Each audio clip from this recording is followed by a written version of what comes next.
आपको भी सपने में मरे हुए लोग दिखाई देते हैं, किसी को अपने मरे हुए पिताश्री सपने में दर्शन देते हैं, तो किसी को अपनी मृत माता के दर्शन होते हैं। शायद आपने भी सपने में मृत परिजनों को अवश्य देखा होगा, लेकिन सुबह उठने के बाद आप उस सपने को दुर्लक्ष्य कर देते हैं। क्या अपने मन में कभी ऐसा विचार आया कि आपको ऐसा सपना क्यों दिखाई दिया, इस सपने का अर्थ क्या हो सकता है? लेकिन क्या आप जानते हैं, सपने में मरे हुए परिजन दिखाई देने पर हमें महत्वपूर्ण संकेत भी मिलते हैं। सपने में मृत परिजन दिखाई देना कोई आम बात नहीं है, इसके पीछे गहरा रहस्य छिपा हुआ है, जिनका वर्णन हमारे पुराणों में किया गया है। तो चलिए आपको सुनाते हैं वह प्राचीन महान कथा। इस कथा को सुनने मात्र से ही पितरों की कृपा प्राप्त होती है। आइए सुनते हैं वह कथा। एक बार देवर्षि नारद यमराज से मिलने के लिए यमलोक जाते हैं। यमराज देवर्षि नारद का बड़े प्रेम से आदर एवं सत्कार करते हैं और उन्हें प्रणाम करते हुए पूछने लगते हैं, हे देवर्षि, यमपुरी में आपका स्वागत है। आपके दर्शन से आज मैं धन्य हुआ और आपके चरण पड़ने से यमपुरी की शोभा बढ़ गई है। इस प्रकार से यमराज के द्वारा स्वागत किए जाने पर देवर्षि नारद प्रसन्न होते हैं और यमराज को भी प्रणाम करते हैं और कहते हैं, हे मृत्यु के देवता यमराज, आपको भी मेरा प्रणाम है। आपके आदर सत्कार से हम अत्यंत प्रसन्न हुए। फिर यमराज नारद जी से कहते हैं, हे देवर्षि, आज आपका यमलोक में आने का क्या प्रयोजन है? अवश्य ही कोई महत्वपूर्ण कार्य अथवा कोई महत्वपूर्ण समाचार लेकर आप आए होंगे, या फिर हमसे कोई भूल तो नहीं हुई है? कृपया बताइए, मैं आपकी क्या सेवा कर सकता हूं? तब देवर्षि नारद कहते हैं, हे धर्मराज, आप तो मृत्यु के तथा न्याय के देवता हैं। आप तीनों लोकों के सभी जीवित और मृत प्राणियों का लेखा जोखा रखते हैं। आपको समस्त चराचर के भूत और भविष्य का भी ज्ञान है। इसीलिए मैं आपके पास कुछ शंका लेकर आया हूं, जिसे दूर करने की कृपा करें। फिर यमराज कहते हैं, हे देवर्षि, आप सत्य कहते हो। हम तीनों लोकों में निवास करने वाले सभी जीवित और मृत प्राणियों का लेखा जोखा अवश्य रखते हैं, किंतु आपके मन की बात जानना हमारे बस का नहीं है। आप तो तीनों लोकों की खबर रखते हैं। आप भगवान विष्णु के सबसे प्रिय भक्त हैं। आप समस्त शास्त्रों का भी ज्ञान रखते हैं, किंतु अगर आप मुझसे कुछ जानना चाहते हैं तो मैं अवश्य ही आपकी सहायता करूंगा। हे देवर्षि, आपकी जो भी शंका और प्रश्न है आप निसंकोच पूछ सकते हैं। मैं अपने सामर्थ्य के अनुसार उनका जवाब देने का प्रयास अवश्य ही करूंगा। देवर्षि नारद कहते हैं, हे यमराज, मैं पृथ्वी लोक का भ्रमण करके आया हूं। मैंने पिशाच, प्रेत, कुमांड, बेताल, चुड़ैल, पिशाचनी आदि प्रकार की कई विचित्र चीजें देखी हैं जो जंगल में निवास करती है। इसके साथ ही मैंने देखा है यह सभी दुष्ट शक्तियां मनुष्यों को परेशान करती है, उन्हें दुख देती है। इसका क्या कारण है? ये सभी बुरी शक्तियां मनुष्य को क्यों परेशान करती हैं? तथा मेरे मन में एक प्रश्न है कि मनुष्य कई बार सपने में अपने पूर्वजों को देखता है, तो इसका क्या अर्थ होता है? सपने में मरे हुए लोग दिखाई देने का क्या मतलब है? इससे मनुष्य को कौन से संकेत मिलते हैं? मैं समस्त मनुष्य जाति के कल्याण के लिए इन प्रश्नों के उत्तर जानने के लिए ही आपके पास आया हूं। नारद जी के प्रश्न सुनकर यमराज कहते हैं, हे देवर्षि, आपने समस्त मानव जाति के कल्याण के लिए उचित ही प्रश्न किया है। मैं आपको इन सभी प्रश्नों के उत्तर अवश्य देता हूं, किंतु उससे पहले मैं आपको एक अत्यंत पवित्र कथा सुनाता हूं। इस कथा में आपको सभी प्रश्नों के उत्तर मिल जाएंगे। आप इस कथा को ध्यान से अवश्य सुने। जो भी मनुष्य इस कथा का श्रवण करता है, मैं उसके 32 अपराध माफ करता हूं। तब नारद जी कहते हैं, हे धर्मराज, आप मुझे वह महान कथा सुनाइए, मैं इसे ध्यान से सुनूंगा। तो फिर यमराज देवर्षि नारद को यह महान कथा सुनाते हैं। तो चलिए आपको वह कथा सुनाते हैं। आप सभी इस कथा को ध्यान से सुनिए। एक समय की बात है, मध्य देश में एक अत्यंत शोभायमान नगरी थी, जहां पर एक सेठ अपने 4 भाइयों के साथ निवास करता था। उस सेठ का नाम धर्मन था। उसके 4 भाई सुमन, नंदन, वियोचन और विधान थे। सेठ और उसके सभी भाइयों का विवाह हो चुका था और सभी बड़े प्रेम के साथ एक दूसरे के साथ रहते थे। सेठ के पास किसी चीज की कोई कमी नहीं थी। वो और उसके भाई बहुत मेहनती थे और मिलजुल कर व्यापार और खेती करते थे। पूरे नगर में सेठ के जितना कोई धनवान नहीं था। ये सारी संपत्ति सेठ को उसके पूर्वजों से ही प्राप्त हुई थी। सेठ के पूर्वज महादानी और दयावान थे। वे सभी दान धर्म तथा अनेक प्रकार के यज्ञ हवन आदि धार्मिक कार्य किया करते थे। किंतु सेठ कंजूस स्वभाव का था और उसके अंदर पूर्वजों के लक्षण नहीं थे। सेठ ने दान धर्म करता और ना ही यज्ञ तथा हवन आदि कार्य करता था। आचरण से हमारा पतन हो रहा है। वे कभी दान धर्म नहीं करते हैं, जिस कारण से हमारी संतुष्टि नहीं हो रही है। कृपया आप में हमारे पुत्रों से मिलने के लिए एक बार जान दें। हम हमारे पुत्रों को समझाकर लौट आएंगे। उन्हें शास्त्रों का ज्ञान देकर फिर से यमलोक लौट आएंगे। तब यमराज ने उन्हें आज्ञा देते हुए कहा, हे महात्माओं, तुम अपने पुत्र को मिलने के लिए तो नहीं जा सकते, किंतु तुम अपने पुत्र को स्वप्न के माध्यम से संकेत अवश्य दे सकते हो। इसीलिए आप सभी अपने पुत्रों को उनके सपने में जाकर संकेत देकर उन्हें अपना दुख समझा सकते हैं। फिर वे सभी पितृ इस बात पर सहमत हो जाते हैं और एक एक करके अपने सभी पुत्रों के सपनों में जाकर उन्हें दर्शन देते हैं। सबसे पहले वे अपने बड़े पुत्र के अर्थात उस सेठ धर्मन के सपने में उसे दर्शन देते हैं और उसे संकेत देते हैं। किंतु उनका बड़ा पुत्र उनके संकेतों को समझ नहीं पाता है। दूसरे दिन जागने पर वह उस सपने को भूल जाता है और अपने पितरों के द्वारा दिए गए संकेतों को भी नजरअंदाज कर देता है। इससे वे सभी पितृग फिर से निराश हो जाते हैं और फिर सभी पितृग अन्य पुत्रों के सपनों में जाकर भी उन्हें दर्शन देने लगते हैं तथा उन्हें अनेक प्रकार के संकेत भी देते हैं। लेकिन उनके बाकी पुत्र भी उन संकेतों को दुर्लक्ष्य कर देते हैं। कोई भी अपने पूर्वजों के द्वारा बताए हुए संकेतों को समझ नहीं पाता है, जिससे सभी पितृ अत्यंत दुखी और नाराज हो जाते हैं। सेठ और उसके भाई धन कमाने के लालच में पूरी तरह अंधे हो चुके थे। उन्हें पूर्वजों के प्राप्त द्वारा दिव्य संकेतों का महत्व कुछ भी नहीं लगता था। किंतु पितरों के स्वप्न में दर्शन देने के कुछ ही दिनों के बाद उस सेठ को व्यापार में नुकसान उठाना पड़ता है। उसे व्यापार में बहुत ज्यादा घाटा होने लगता है, जिससे उसकी सारी धन संपत्ति नष्ट हो जाती है। सभी भाइयों में वाद विवाद और लड़ाई झगड़े होने लगते हैं। पूर्वजों द्वारा जमा की हुई सारी जमीन जायदाद को वे बेच डालते हैं और पूरी तरह से बर्बाद हो जाते हैं। सभी भाई एक दूसरे से अलग हो जाते हैं और अपना अपना पेट पालने में लग जाते हैं। उधर स्वर्ग लोक में पितरों को अपने पुत्रों की ऐसी दुर्गति देखकर बहुत पीड़ा होने लगती है। सभी पितृग अत्यंत दुखी और उदास हो जाते हैं। फिर से वे सभी यमराज के पास जाते हैं और कहने लगते हैं, धर्मराज, हमसे हमारे पितरों की ऐसी दुर्गति नहीं देखी जाती है। हमारे द्वारा किए गए सभी पुण्य कर्मों को हमारे पुत्रों ने नष्ट कर डाला है। कृपया आप कुछ ऐसा उपाय करें जिससे हमारे पुत्रों को उनकी भूल का पता चल जाए।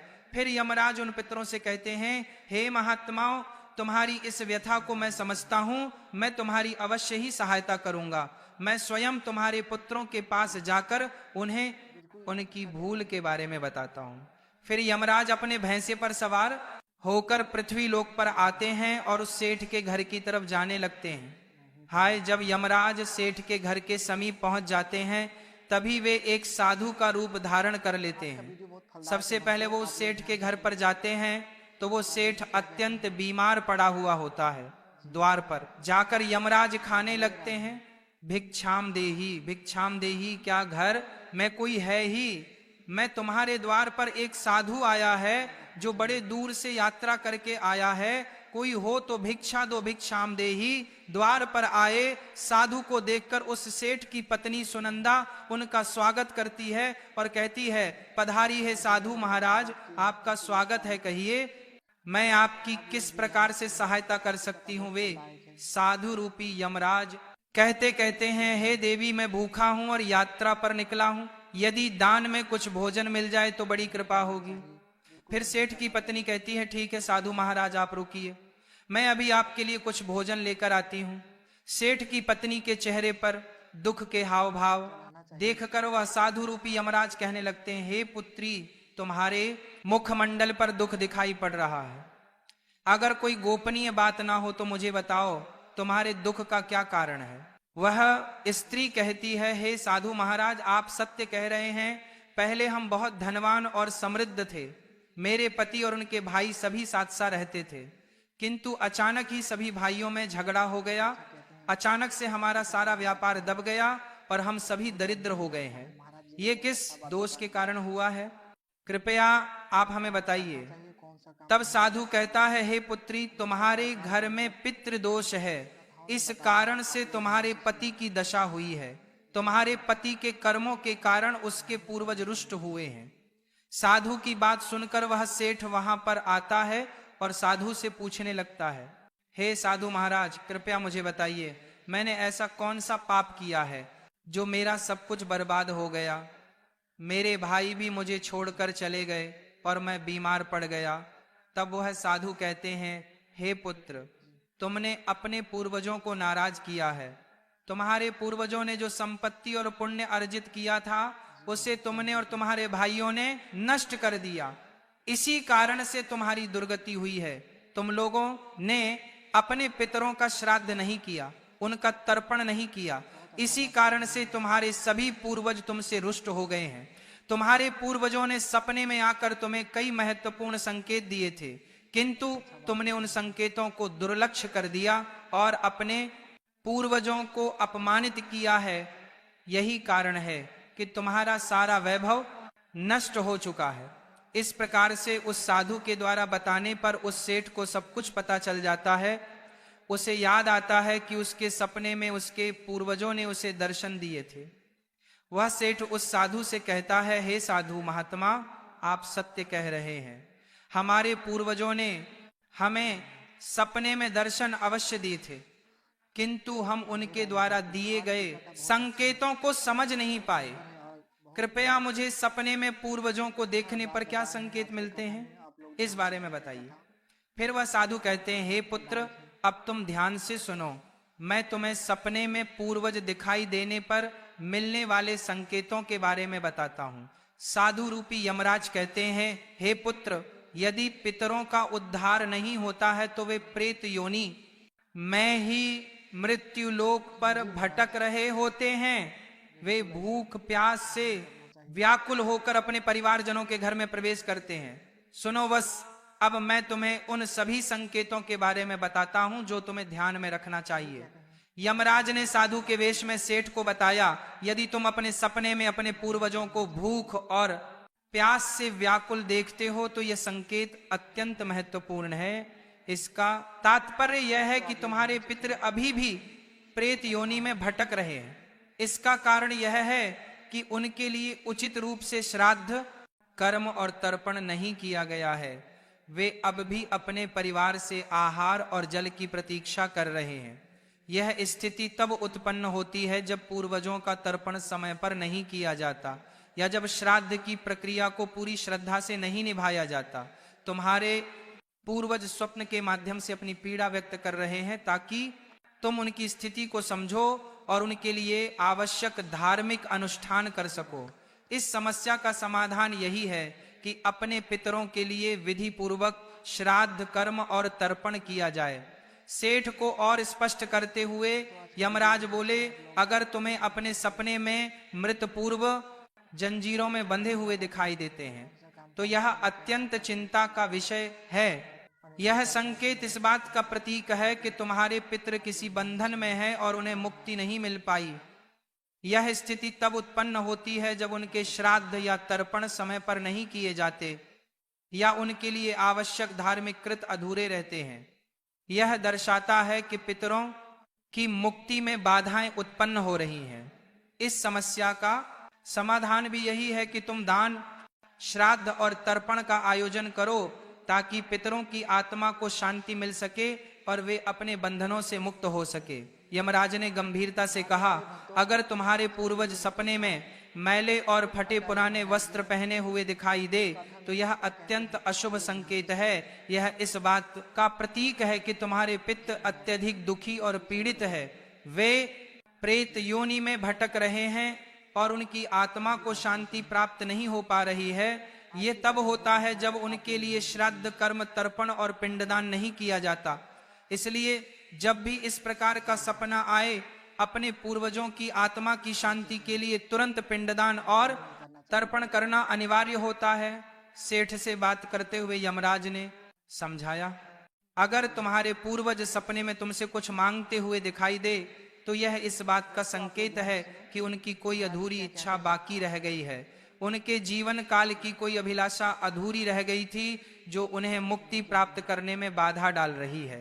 ऐसे सपनों में यह देखना महत्वपूर्ण है कि वे किस प्रकार की वस्तु की मांग कर रहे हैं। तुम्हें उसे वस्तु या उसकी समरूप चीज का दान करना चाहिए ताकि उनके अधूरे कार्य पूर्ण हो सके और उनकी आत्मा को शांति प्राप्त हो सके।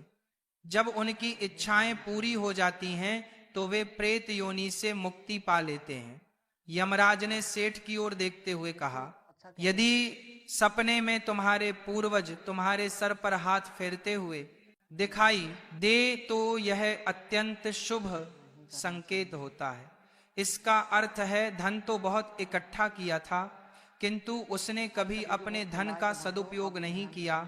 उसने कभी किसी को फूटी कौड़ी भी दान में नहीं दी और ना ही उसने कभी दूसरों को भोजन कराया।